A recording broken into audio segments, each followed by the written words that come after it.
Hi all.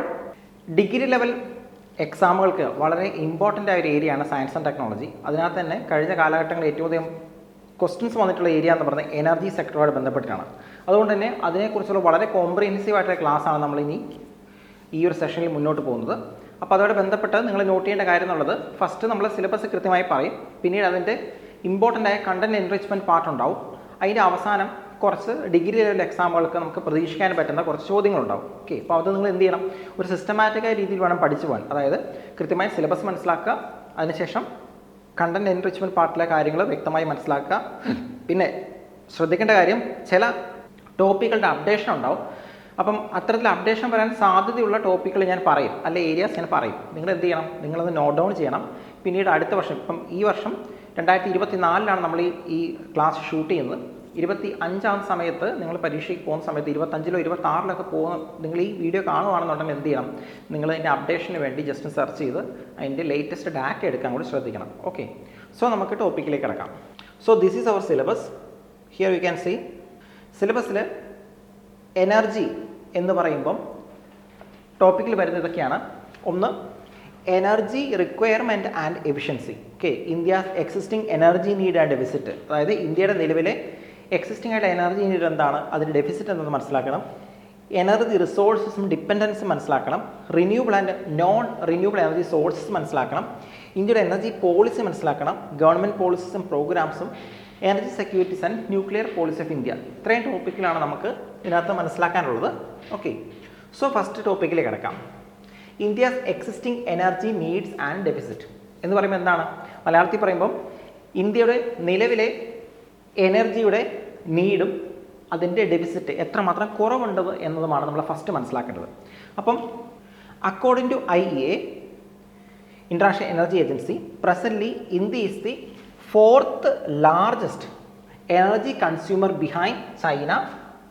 Not ചെയ്യാം, India is the 4th largest energy consumer behind China, United States and European Union. എന്ന് പറയുമ്പോൾ എന്താണ്, ലോകത്തിലെ energy കൺസപ്ഷൻ്റെ rate നോക്കുന്ന സമയത്ത് ഇന്ത്യ 4ാം സ്ഥാനത്താണുള്ളത്. അതായത് എത്രമാത്രം എനർജി ഒരു വർഷം ഒരു രാജ്യത്തിൻ്റെ മുന്നോട്ടുള്ള വളർച്ചയ്ക്കും GDP ഗ്രോത്തിനും ഉപയോഗിക്കുന്നുണ്ടോ, ആ ഒരു കണക്കെടുക്കുന്ന സമയത്ത് ആ തോതിൽ ഇന്ത്യ 4ാമതായിട്ടാണ് വരുന്നത്. അപ്പോൾ നിങ്ങൾ നോട്ട് ചെയ്യേണ്ട കാര്യം ഇതാണ്, എക്സാം പോയിന്റ് ഓഫ് വ്യൂവിൽ ഇന്ത്യയുടെ എനർജി കൺസപ്ഷൻ റാങ്കിങ്ങിൽ ഇന്ത്യയുടെ സ്ഥാനം എത്രയാണ് ഇന്ത്യയുടെ സ്ഥാനം? ഇന്ത്യയുടെ സ്ഥാനം 4ആണ്. 4ാം സ്ഥാനത്താണ് ഇന്ത്യ വരുന്നത്. അപ്പോൾ ഏതൊക്കെ രാജ്യങ്ങളാണ് ഇന്ത്യക്ക് മുന്നിലുള്ള രാജ്യങ്ങൾ? ഒന്ന് definitely China, then United States, 3ാമത് യൂറോപ്യൻ യൂണിയൻ. അപ്പോൾ 4ാമതാണ് ഇന്ത്യയുടെ സ്ഥാനമുള്ള കാര്യം പ്രത്യേകം നോട്ട് ചെയ്ത് വെക്കുക. നമ്മുടെ ഡിഗ്രി ലെവൽ എക്സാമിന് അത് ചോദിക്കാൻ സാധ്യതയുണ്ട്. ഇത് ആരുടെ സ്റ്റാറ്റിസ്റ്റിക്സ് പ്രകാരമാണ്? നമ്മൾ എപ്പോഴും ശ്രദ്ധിക്കേണ്ട കാര്യം, ഇത്തരത്തിലുള്ള ഡാറ്റയും കാര്യങ്ങളൊക്കെ എടുക്കുമ്പോൾ ആരാണ് ഒതൻറ്റിക്കേറ്റ് ആയിട്ട് ഡാറ്റ തരുന്ന റിസോഴ്സ് ഏതാണെന്ന് പ്രത്യേകം നോട്ട് ചെയ്യണം. ഇൻ്റർനാഷണൽ എനർജി ഏജൻസിയാണ് ഈ പറയുന്ന ഒരു ഡാറ്റ നമുക്ക് പ്രൊവൈഡ് ചെയ്തിരിക്കുന്നത്. Okay, next. And India will make up the biggest share of energy demand growth at 25% over the next 2 decades as it overtakes the European Union as 3rd biggest energy consumer by 2030. Okay, ഈ ഒരു ഡാറ്റയും കൂടി നിങ്ങൾ എന്ത് ചെയ്യുക, ഇതും ഒന്ന് not ചെയ്ത് വെക്കാൻ ശ്രമിക്കുക. ഓക്കെ, എന്താണ് renewable and non renewable energy source? ഇതാണ് ഫസ്റ്റ് മനസ്സിലാക്കേണ്ടത്. അപ്പോൾ നമ്മൾ മനസ്സിലാക്കേണ്ട കാര്യം, എനർജി സോഴ്സുകൾ, എനർജി എന്ന് പറയുമ്പോൾ എന്താണ്, ഊർജ്ജത്തിന് പല സോഴ്സുകളുണ്ട്. ഉദാഹരണത്തിന് നമ്മളിപ്പോൾ കാർ ഓടിക്കുന്ന സമയത്ത് പെട്രോൾ അല്ലെങ്കിൽ ഡീസൽ ഉപയോഗിച്ചാണ് കാർ ഓടിക്കുന്നത്, അല്ലെങ്കിൽ മണ്ണെണ്ണ സ്റ്റൗവിൽ മണ്ണെണ്ണ ഉപയോഗിക്കുന്നുണ്ട്. ഇനി LPG, നമ്മൾ കുക്കിംഗ് ഗ്യാസായിട്ട് ഉപയോഗിക്കുന്ന LPG ആണ്, ലിക്വിഫൈഡ് പെട്രോളിയം ഗ്യാസ് ആണ്. അല്ലെങ്കിൽ നമ്മൾ സോളാർ പാനൽ എന്നുള്ള എനർജി ഉപയോഗിച്ചിട്ട് ലൈറ്റും അല്ലെങ്കിൽ സ്ട്രീറ്റ് ലൈറ്റൊക്കെ നമ്മൾ എന്ത് ചെയ്യാറുണ്ട്, നമ്മൾ കത്തിക്കാറുണ്ട്. അപ്പം പല തരത്തിലുള്ള എനർജി റിസോഴ്സുകളുണ്ട് നമുക്ക്. അപ്പോൾ അതിനെ ബ്രോഡായിട്ട് 2 രീതിയിലാണ് അല്ലെങ്കിൽ 2ആയിട്ടാണ് ക്ലാസിഫൈ ചെയ്തിരിക്കുന്നത്. ഏതൊക്കെയാണത്?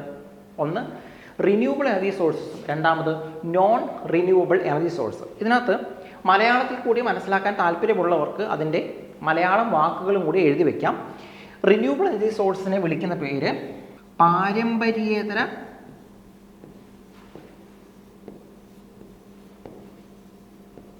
ഊർജ ഉറവിടം എന്നാണ്. പാരമ്പര്യേതര ഊർജ ഉറവിടം എന്നും, നോൺ റിന്യൂവബിൾ എനർജി സോഴ്സിനെ പാരമ്പര്യ ഊർജ ഉറവിടം എന്നുമാണ്. എന്താണ്? റിന്യൂവബിൾ എനർജി സോഴ്സിനെ പാരമ്പര്യേതര ഊർജ്ജ ഉറവിടമെന്നും നോൺ റിന്യൂവബിൾ എനർജി സോഴ്സിനെ പാരമ്പര്യ ഊർജ്ജ ഉറവിടമെന്നാണ് വിളിക്കുന്നത്.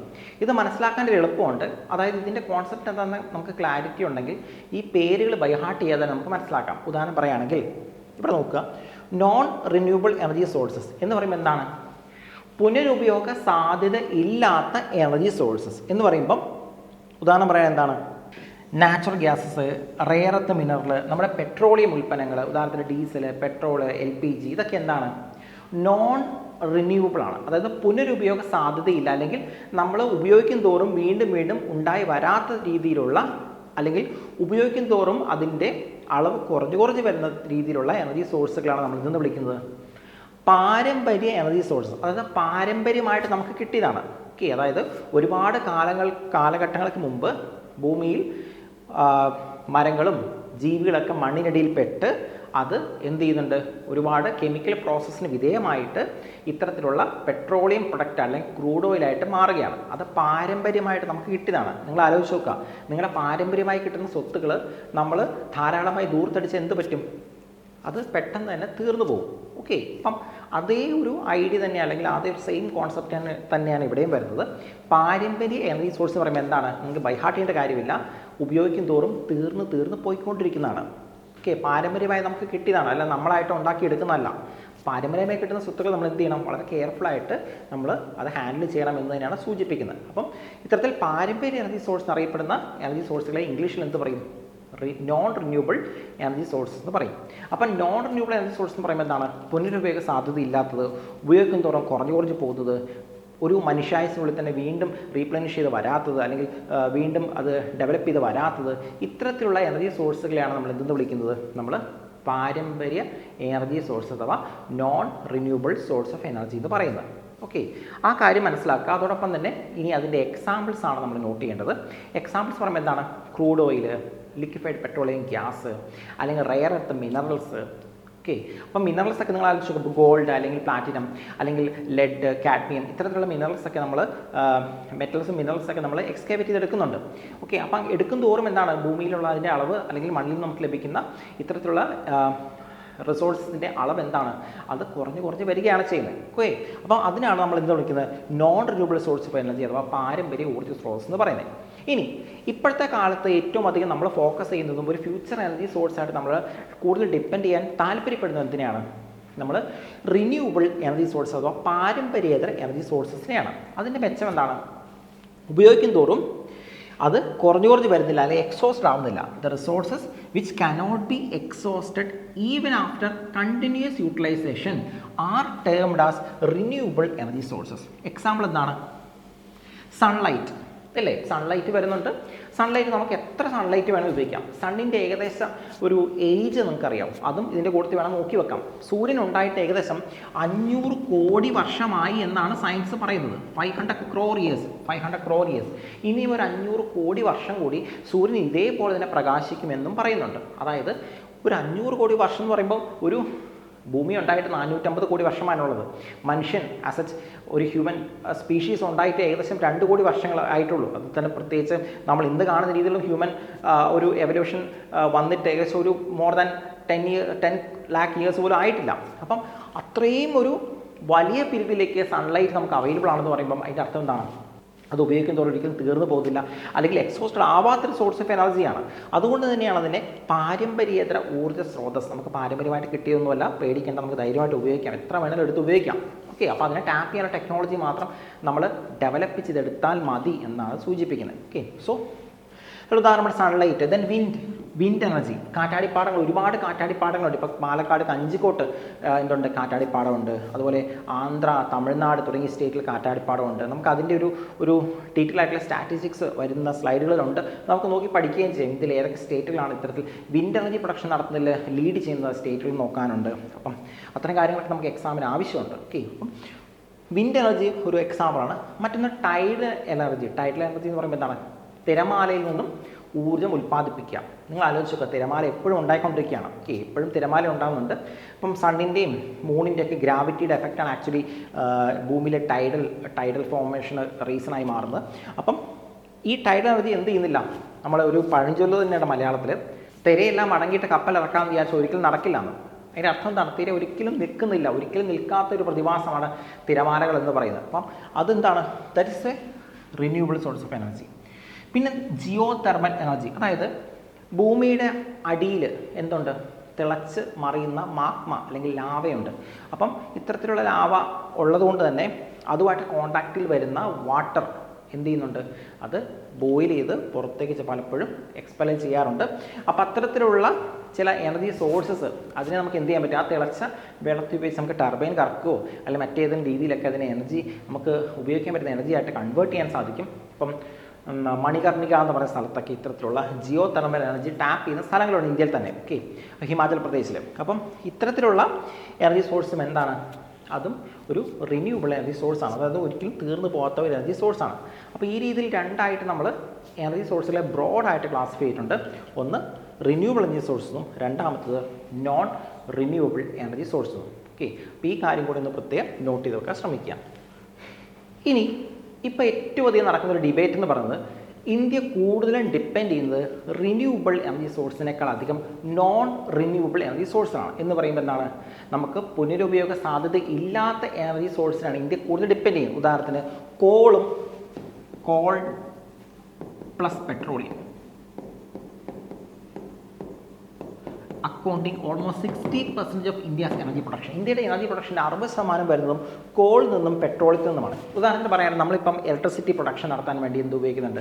കേരളത്തിൽ കേസ് നോക്കുകയാണെങ്കിൽ ഒരുപാട് ഹൈഡ്രോ ഇലക്ട്രിക് പവർ പ്ലാന്റുകളുണ്ട്. ഇപ്പം മൂലമരത്ത് ഹൈഡ്രോ ഇലക്ട്രിക് പവർ പ്ലാന്റ് ഉണ്ട്. അതുപോലെ ചെറുകിട ജലവൈദ്യുത പദ്ധതികളുണ്ട്, വൻകിട ജലവൈദ്യുത പദ്ധതികളുണ്ട്. ഇതിനകത്തെല്ലാം ഹൈഡ്രോ ഇലക്ട്രിക് പവറാണ് ഉപയോഗിക്കുന്നത്. അത് ഡെഫിനറ്റ്ലി എന്താണ്? അതൊരു റിന്യൂവബിൾ സോഴ്സ് ഓഫ് എനർജിയാണ്. പക്ഷേ ഇന്ത്യ മൊത്തത്തിൽ എടുക്കുന്ന സമയത്ത് നമ്മൾ കൂടുതൽ എനർജി പ്രൊഡക്ഷൻ നടത്താൻ ആക്ച്വലി ഇത്തരത്തിലുള്ള റിന്യൂവബിൾ സോഴ്സ് ഓഫ് എനർജി ആയിട്ടുള്ള ഹൈഡ്രോ ഇലക്ട്രിസിറ്റി എന്നല്ല, പകരം പെട്രോളിയം അല്ലെങ്കിൽ കോൾ കത്തിച്ചിട്ടുള്ള പവർ പ്ലാന്റിൽ നിന്നാണ്, തെർമൽ പവർ പ്ലാന്റിൽ നിന്നുമാണ്. അതായത് ഇന്ത്യയുടെ എനർജി പ്രൊഡക്ഷൻ ഓൾമോസ്റ്റ് 60% വരുന്നത് എവിടെ നിന്നാണ്?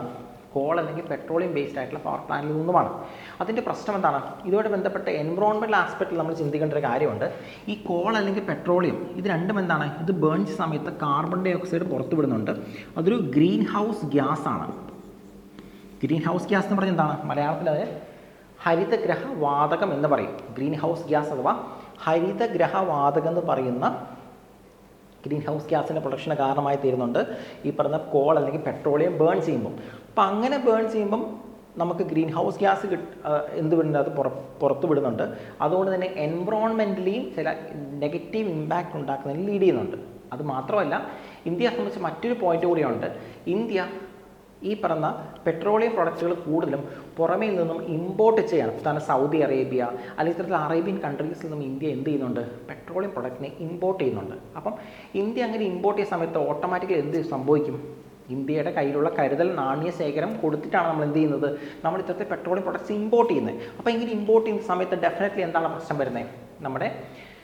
നമ്മുടെ പണം നിങ്ങൾ ആലോചിച്ച് നോക്കുക. നിങ്ങളുടെ വീട്ടിലുണ്ട്, നിങ്ങളുടെ വീട്ടിൽ പറമ്പിൽ ആദായം ഇല്ലാത്ത ഒരാളാണെങ്കിൽ ഉപ്പ് തൊട്ട് കർപ്പൂരം വരെ എന്ത് ചെയ്യേണ്ടി വരും? കടയിൽ പോയി വാങ്ങേണ്ടി വരും. അതേപോലെ തന്നെയാണ് ഇവിടെ നമുക്ക് പെട്രോളിയം ഇല്ലാത്തതുകൊണ്ട് നമുക്കത് ആവശ്യം വരുന്ന സമയത്ത് എന്ത് ചെയ്യണം? നമ്മുടെ കയ്യിലുള്ള പൈസ കൊടുത്തിട്ട് മറ്റ് രാജ്യങ്ങളിൽ നമ്മളത് വാങ്ങേണ്ടി വരും. അപ്പോൾ നമ്മൾ കൂടുതൽ ഇമ്പോർട്ട് ഡിപ്പെൻഡൻസി വരും. അല്ലെങ്കിൽ നമ്മുടെ എക്സ്ചക്കറുള്ള പണം അത് പുറത്തേക്ക് മറ്റ് രാജ്യങ്ങൾക്ക് കൊടുക്കേണ്ടി വരും. അപ്പോൾ നമ്മൾ കൂടുതൽ പണം പുറത്തേക്ക് കൊടുക്കേണ്ട സിറ്റുവേഷൻ വരും. അപ്പോൾ അങ്ങനെ ഒരു ഡയമെൻഷൻ കൂടി, എക്കണോമിക് ഡയമെൻഷൻ കൂടി ഉണ്ട്. അപ്പോൾ എൻവറോൺമെൻറ്റൽ ആസ്പെക്റ്റ് ഉണ്ട്, എക്കണോമിക് ആസ്പെക്റ്റ് ഉണ്ട്. ഇത് രണ്ടും കൊണ്ടും ഇന്ത്യൻ ഗവൺമെൻറ് കൂടുതൽ പ്രിഫർ ചെയ്യുന്നത് എന്താണ്?